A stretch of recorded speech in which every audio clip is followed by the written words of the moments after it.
Welcome back to Relax Radio with me, Nick, giving you guys company all the way on Real Talk. Trying to keep it 100% real right here, on your favorite station. And yeah, all the things that we were talking about as we were going on, in case the thing right now, the one of the major things that is happening in the UK, as well as the elections is going on. We got the fishing rows, we got a lot of these things happening in the UK, but at the same time, it's global warming. Climate change is something else that I want to talk about today.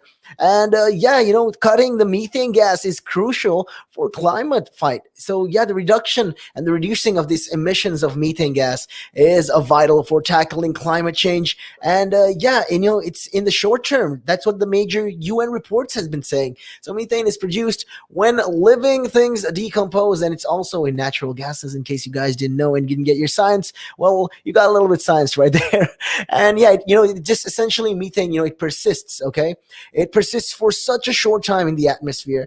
And yeah, unlike carbon dioxide, methane is much more potent with regards to global warming gas than CO2. So yeah, the reports say that urgent steps are necessary in order to reduce the methane if global warming is to be kept within a limit laid down in the Paris deal. So this agreement, it's signed by like 200 countries amid essentially their aims were to keep the global temperature rise to within 1.5 celsius above pre-industrial levels by the end of this century. So the 1.5 target is regarded as the gateway to dangerous warming, where the planet could experience serious adverse effects of climate change. And yeah, the report comes as data shows both CO2 and methane in the atmosphere reached record highs last year. So methane gas production is continuing to rise, though.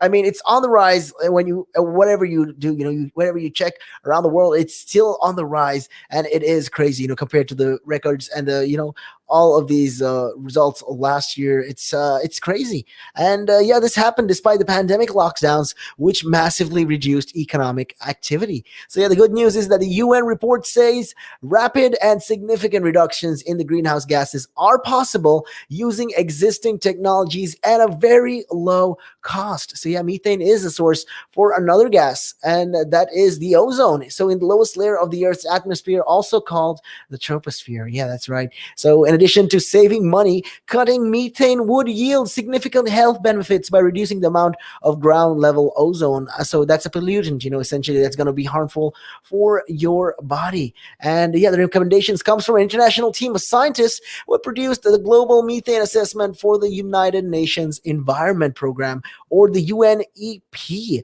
So yeah, that is what happens. And Drew Sindel, the study lead author and the professor of earth science at Duke University in Durham, US, agrees CO2 is the number one target in the fight against climate change. And it says cutting methane will have a much more rapid effect. So many aspects of the climate change are happening faster than expected. And he also said, we will see more fires and more of the strongest hurricanes, more heat waves, and methane is the best lever we have to reduce the growth in those over the next 30 years. So yeah, scientists, are regarding a temperature rise of 1.5 degrees Celsius above pre-industrial levels as a gateway to dangerous warming of the planet. So yeah, the Paris Agreement, in case you guys are wondering, that was the one where, Greta Thunberg spoke up. And yeah, it was during this agreement they signed by nearly 200 countries, and they aimed, for all their aims were basically, to increase, to keep the increase to within 1.5 degrees Celsius. Yeah, and the new reports, measures say available now could reduce emissions from human activities by just as much as 100 million tons a year by 2030. So yeah, that is, that's 180 million tons a year, that by 2030, 45% of the total per year. That is crazy, the amount of, methane gas that we're trying to cut off on. And that is just, one of the things that is going on. And yeah, the main sources of this, thing is essentially in the fossil fuels and all of that. And, they're having all of these plans. Hopefully they can get it on as, time goes by. And taking a look rather at international news, what is happening across the globe. China exports soar as the UK recovers recovers, and the US and UK recovers, and India is stalling. So yeah, the China exports unexpectedly surged last month as America's speedy recovery from the pandemic spurred demand. So yeah, these stalled factories productions essentially, in India, as the country struggles with a coronavirus crisis, also help boost the global market for Chinese goods. So yes, China exports in dollar terms surged by more than 32% from a year earlier to almost $264 billion. That's 190 billion pounds. So yeah, in the same month, imports grew at the fastest pace in more than a decade, rising by 43% from a year ago comparatively to a year. And despite ongoing trade tensions with the US and other countries, China exports for the months were almost $43 billion more than its imports. So yeah, that's a more than threefold increase. So economists highlight that the figures are heavily skewed as they were compared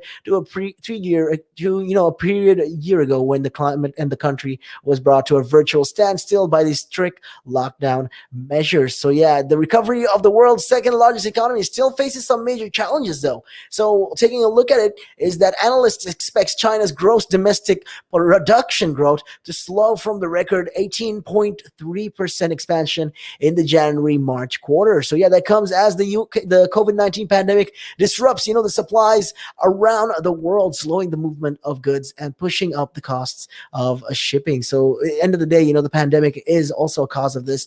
The reason why it's, disrupting all these supply chains, and it's slowing down all the movement of the goods, being exported or imported from one place to another, and it's increasing the costs of shipping as well. So these are just, factors that are affected when it comes to these issues like this. I mean, I get to see now that China is taking the best they can right now and taking advantage as much as they can. I mean, with the growing rising situation across the world right now, I mean, China, this is the best time for China to be making in the millions. I'd like to say it's just what it is. And yeah, it's just all these things are crazy stuff that is going right there. And hopefully by the time everything is back to normal, even our economy can boost back up on our exports, especially with our issues right now. But I don't think that is going to be solvable this year, because like I said, there's been rows with Norway, there's been rows with France about the fishing issues and exports of fishing and all of that fisheries issues. So hey, we don't really know what the situation right now in the UK is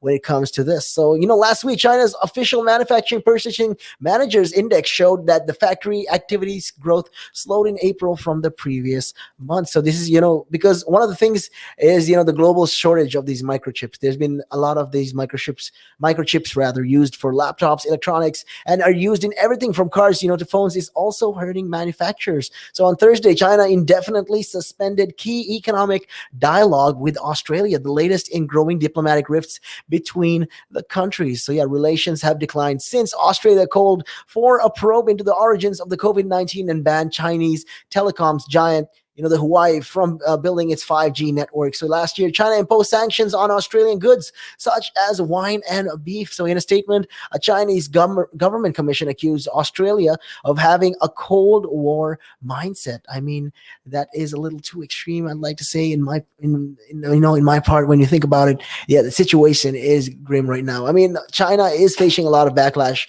from other countries as well, with the Uyghur situation and all of that. So, it's just some of these things that is going on. And hey, looking at the breaking news right now, apparently the quarantine destinations for England has finally been revealed. So Portugal and Israel are among the 12 countries that have been added to a green list of travel destinations for people in England from the 17th of May. So the Transport Secretary has announced this, and anyone returning from those countries essentially will deemed safest for travel under a new traffic light system of rules will not have to quarantine. So yeah, Grand Chaps called the step tentative as they remain concerned about resurgence of the COVID. And these are just great, good news right there, especially when it comes down to a situation like this. I mean, Israel and Portugal are the two countries right now that is, announced on the green list. So the people coming from or going to these countries, well, you don't have to stay quarantined. You don't have to self-isolate.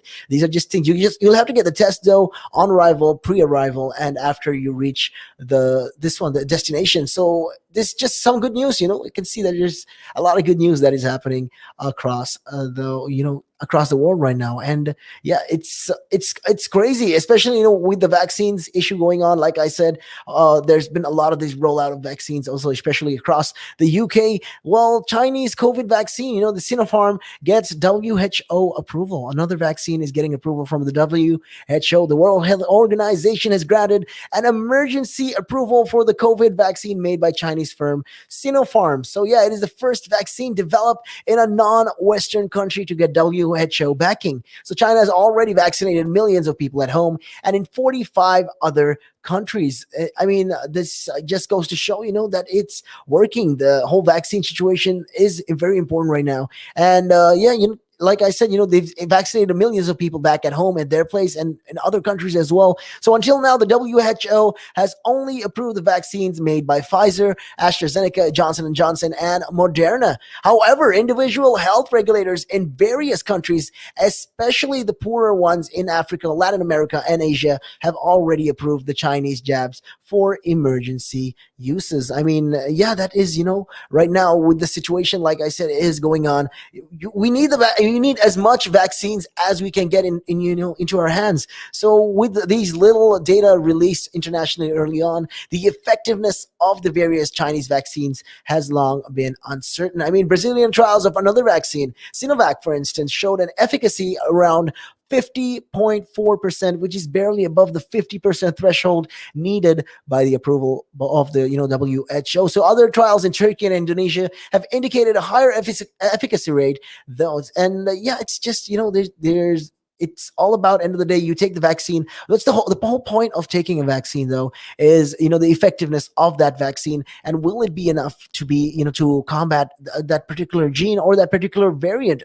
So it's when it's not enough, when it's just 50-50, it's like throwing a coin and saying, okay, there's a 50% chance of you getting the vaccine, getting the virus. I mean, people are still going to jump at it because it's 50% survival or not. It's 50%, you will get the virus or not. So people are taking their chances. So why does this WHO backing matter even? Well, the green light from the global health body is a guideline for national regulators that a vaccine is safe and effective. So it also means that the vaccine can be used in the global COVAX program, which aims to provide about 2 million vaccines to developing countries. So yeah, the decision to list the Chinese vaccines for emergency use would give a substantial boost to COVAX, which is currently crippled by supply shortages, mostly caused by India halting the exports of their vaccines. And yeah, that is what is going on. It's only been able to deliver about 50 million doses so far.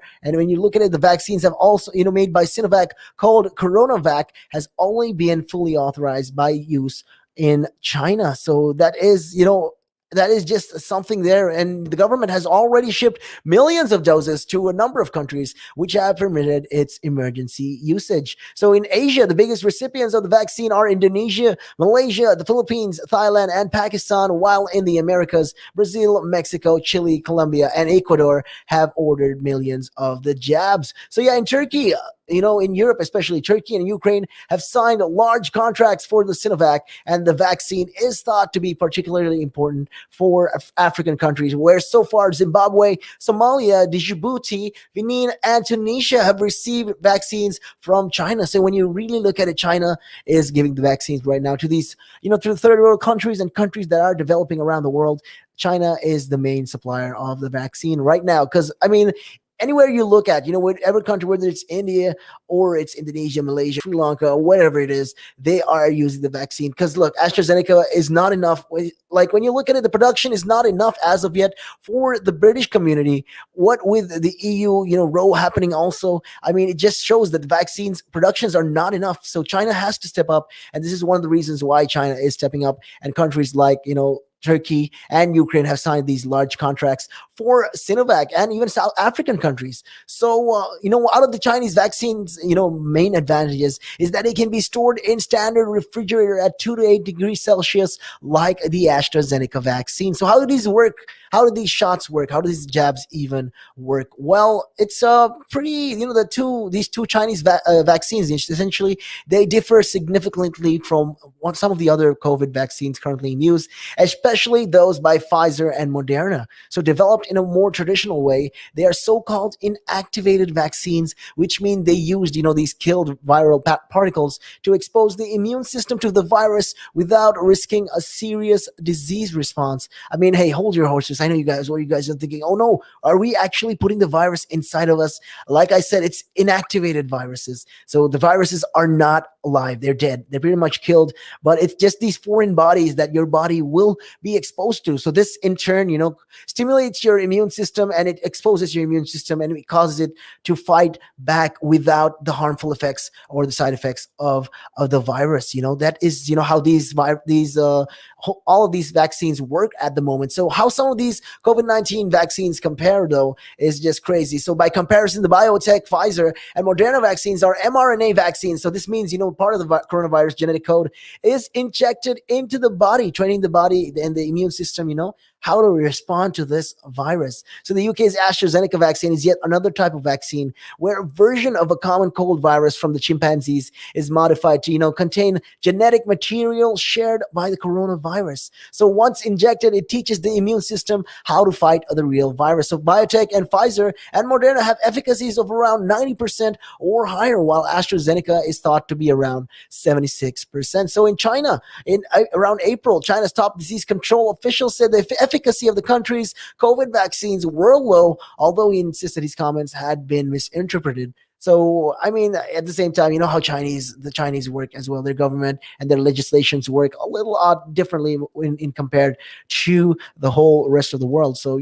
this is just some of the reasons, why right now, like I said, all these countries, especially when it comes to these third world countries, they depend on China right now. So they say all of this. So China, like I said, China's top disease control official has said that the efficacy of the country's vaccine is low. In a rare admission of his weakness, he's been saying this. So in a press conference, Gao Fu added that China was considering mixing vaccines as a way to boost efficacy. So China has developed 4 different vaccines approved for public use, though some trials abroad have suggested efficacy as low as 50%.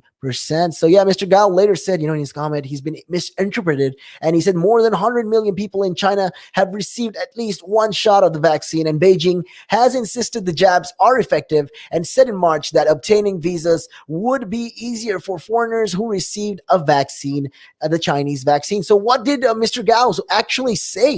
Well, Gao Fu, the head of the Chinese Centers for Disease Control and Prevention, on Saturday said at a conference the current vaccines don't have a very high rates of protection. He suggested that, the China was considering mixing COVID-19 vaccines as a way of boosting efficacy. So Mr. Gao explained that the steps to optimize the vaccine process, like the procedure essentially, could include exchanging the number of doses and the length of time. And he also suggested, combining all of these different vaccines for the immunization process. So he also later appeared to backtrack, though, on his comments. He's been saying, state media that protection rates of all vaccines in the world are sometimes high and sometimes low. And how to improve this efficacy is a question that needs to be considered by scientists around the world. So he also added that, his earlier admission that Chinese vaccine had a low protection rate was completely misunderstood. So Mr. Gao's comment and later comments have been largely unreported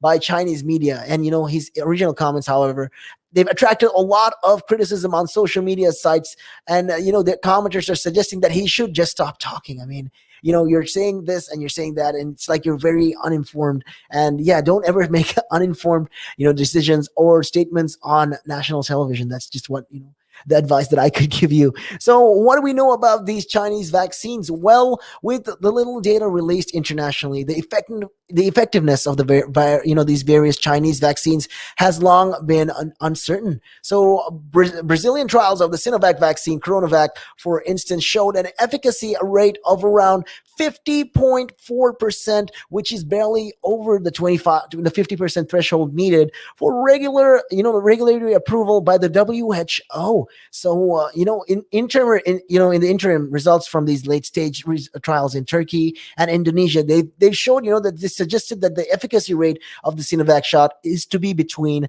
91 to 65%. I mean, end of the day, it's about to do with the demographic and the people who are getting the vaccines as well. So Western vaccines like the ones like BioNTech, Pfizer, Moderna have like an efficacy of around 90% or higher, while the AstraZeneca, the UK's AstraZeneca, is thought to be just around 76%. So what countries are using these vaccines? Well, so far, Sinovac's CoronaVac has only been fully authorized by use in Japan, but Beijing is also offering its vaccines around the world and has already shipped millions of doses to a number of countries. So in Asia, the biggest takers are Indonesia, Malaysia, the Philippines, Thailand, and Pakistan, while in the Americas, Brazil, Mexico, Chile, Colombia, and Ecuador have also ordered millions of shots. So in Europe, Turkey and Ukraine have also signed large contracts for CoronaVac, and the vaccine is thought to be particularly important for African countries, where so far Zimbabwe, Somalia, Djibouti, and Benin and Tunisia have received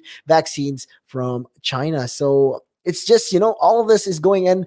The real question, though, you're taking all of these vaccines when you're talking about the efficiency of these vaccines. Right now, AstraZeneca is not really at the top. It is 76% effective. I mean, when it comes to these kind of vaccines as well. So China's vaccines, though, like how are they different from all the other vaccines? Well, they are different from some vaccines, especially those developed by Pfizer and Moderna. So developed in a more traditional way, they are also called inactive vaccines.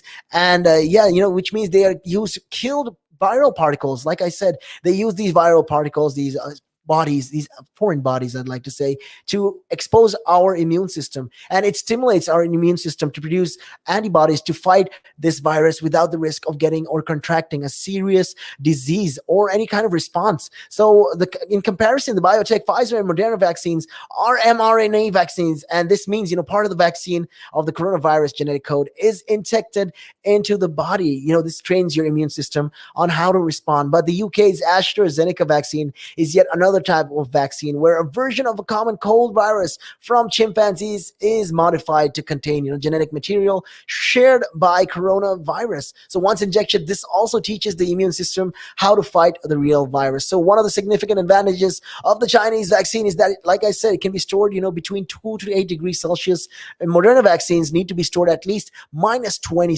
degrees Celsius, and Pfizer vaccine at minus 70. Yeah, so the AstraZeneca vaccine, though, can be stored at normal fridge temperatures. So it's, this just goes to show the different kind of vaccines across the globe, and how effective they are for, to fight and combat the pandemic and the virus right now. I mean, let's see how it goes. Hopefully we can find an even better cure as time goes by, and we don't have to take cocktails of vaccines. So let's see what the future has in store for us. But with that being said, though, we're going to be taking a real quick break, and we'll be right back after this. Taking a look at your time. It is 5:30. Good evening.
To a Relax Radio. This is me, Nick, keeping you guys company all the way until 6 p.m. That's right. We were talking about a lot of these things that is going on in the UK. And yeah, in case you guys are having any thoughts or opinions, or hey, you guys something you want to voice out, or hey, you want to tell me something, you can always hit me up. The numbers to do so. It is 07852 Those are the magical numbers. You can always hit us up on our hotlines. And also, don't forget to follow us on Twitter for the latest tweets. And also, don't forget to download the app from the Apple App Store or the Google Play Store to carry us all day, every day. And yeah, that is, a lot of these things right now we are discussing is happening right now in the world. So there's been also a recent, like I said, a lot of these things that is, on top of this, with the vaccines and the issues across the world, and China, India, all of these countries are facing a lot of these problems. And right now, though, all I can say is, it's better to be safe than sorry, especially with the vaccines going out. And, if you want to be, if you got to take care of yourself, because at the end of the day, when you really think about it, it's always going to be you. Like I said, it's always, it's in your safety is in your responsibility. It's in your hands as well. So only you can take care of yourself. Nobody else can do that for you. If you're wondering, hey, anybody can help me out on this or that, no, it's going to be always you at the end of the day.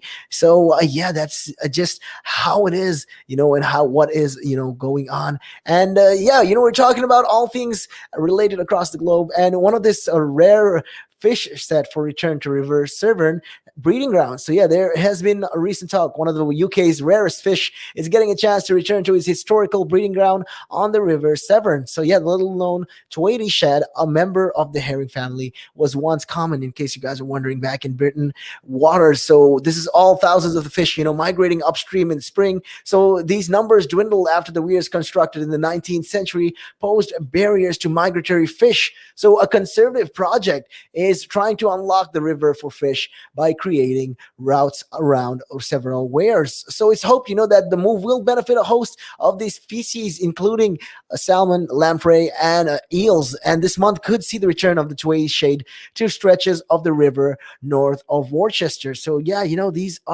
this is just happening. And volunteers are also, being sought to seek out for the distinctive splashing sounds the fish make when they breed at night. So these are just, programs that they are trying to bring back, especially when it comes, to fishing as well. Like I said, the issues that we are having right now with fishing and all of that jazz is crazy. And, to be this is just one of the steps, that we should be doing. We should be protecting the ecosystem as well when we take a look at these things. And yeah, this is just one of these projects that are actually, beneficial for the environment. Because when you bring back a certain breed, it brings back new, the ecosystem changes again. And that is something that we need right now with the whole global warming and climate change issues that the world and the country is facing. It's just another another positive step forward, I like to think. And yeah, the Rio police also, we're talking about, all these things. And there's been a lot of these issues escalating in Rio. So the Rio police have been accused by residents of abuses in a raid. So yeah, the United Nations, the Human Rights Office has strongly criticized a police raid against suspended drug traffickers in Rio de Janeiro. And this is all amid allegations of abuse and extrajudicial execution. So yeah, the deadly police operation in the city's history has left 25 dead, including a police officer. And residents say police killed suspects who wanted to surrender and entered homes without a warrant. I mean, this is not right, to be doing that. And police have denied any wrongdoings, saying officers acted in self-defense. So Rio de Janeiro is one of the Brazil's most violent cities, and vast areas are under control of criminals, and many of them linked to powerful drug trafficking gangs. And all of this, security forces are often accused of disproportionate force during their anti-criminal operations. And yeah, approach right now. And when you think about it, Thursday's raid in this area is one of the city's largest, the slums. It's called Jacazazenho, is known as the favelas, was carried out by about 200 police officers. Imagine 200 police officers going in to raid this whole area. And this included, armored helicopter with snipers. So yeah, the area is dominated by a Commando Vermelho, or the Red Command, one of Brazil's largest criminal organizations. So yeah, television helicopter filmed heavily armed suspects jumping from rooftops, while desperate residents posted videos on social media showing intense shoutouts as they claim police have invaded their house and used excessive violence. And yeah, they say, some of them are saying that there were boys who have been cornered in their houses and wanted to surrender, and they were killed, and that's just terrible. And there's been also videos, where a resident filmed a police officer standing next to a door and said they're cornering the suspects and they don't want to let the boys surrender. So there's been a lot of pools of blood, and all of that is happening. And this public defender, Maria Julia Miranda, said residents told her a suspect was, shot in the bedroom of her 8-year-old child. So there's a lot of these bloodstains on the floor and her bed, and all of that is crazy. So the human rights group, they've been talking about this, including the Amnesty International, said they also received reports and images from residents saying that their houses had been invaded and that police killed people when they already offered no risk. So Jerima Wernick, she says, it's completely unacceptable. And this person, the executive director of the Amnesty International Brazil, has continued to say in a statement, even if the victims were suspected of a criminal association, which has not been proven, summary executions of this kind are entirely unjustifiable. And the level of violence caused shock even in Rio, which for decades has been plagued by high levels of crime and police brutality. Between January and March, the 404 people were killed in police operations in the city's metropolitan area, according to official records. So almost all these raids happen in communities where residents are mostly black and poor, and some of the victims are not even suspects. So critics say, the operations are often badly planned and frequently end in bloodshed, while allegations of misconduct by officers are rarely investigated. All of this with impunity virtually the norm. So this kind of operation doesn't dismantle criminal groups. It only causes pain and distrust. And the Ingrape Institute, a Rio-based think tank, said in a statement that the social impact of the case is still unknown, but will certainly reverberate throughout the years. So yeah, they say, the police launched their operation to serve 21 arrest warrants as part of a year-long investigation that suggested gangs were recruiting children, among other crimes. So these experts again question the force used, given that minors are used by criminals across the city. And yeah, Joel Luis Costa did not want to have any of this, and he said this is just cruel and barbaric, and 25 people or more were killed. Did it end drug trafficking? Will this end drug trafficking? And the raid happened despite a court ruling last June that restricted police action in poor areas of Rio during the pandemic unless it deemed essential. So the Rio State Police Prosecutor's Office said it will launch an investigation, while the police said they would also open an inquiry. So the far-right President Jair Bolsonaro, former army captain, has not commented, and he supports changes in these legislations essentially, and that would basically protect these officers from prosecutions if they kill suspects. And as previously said, that a good criminal is a dead criminal. I mean, that is a pretty dark thing to say, don't you think? I mean, just terrible thing to be even saying for a president to even saying, even if the people have been committing crimes, it's no, every life is worth something. I mean, it doesn't matter. We can't be the judge, jury, and the executioner at the same time and decide, okay, this person's life ends now unless he's faced a fair trial. So this is just, part of, this is all the reason more, it's a far right president. So you can get to see why their views on this is very, very different, compared to the more Democrat or liberal view of things. So yeah, that's just how it is, I guess, across the world with different rules and policies. And yeah, I hope the people in Rio are all right, with all this raid that is happening. And yeah, and with that, it's about that time of the day, for me to head on out of here and make way for my buddy Matthew, who'll be keeping you guys company on the vibe, keeping you guys vibing all the way. So make sure you guys keep it locked right here. And with that, you can catch me again on Monday, same time, same place, same frequency. With that, my name is Nick, and I'm out of here.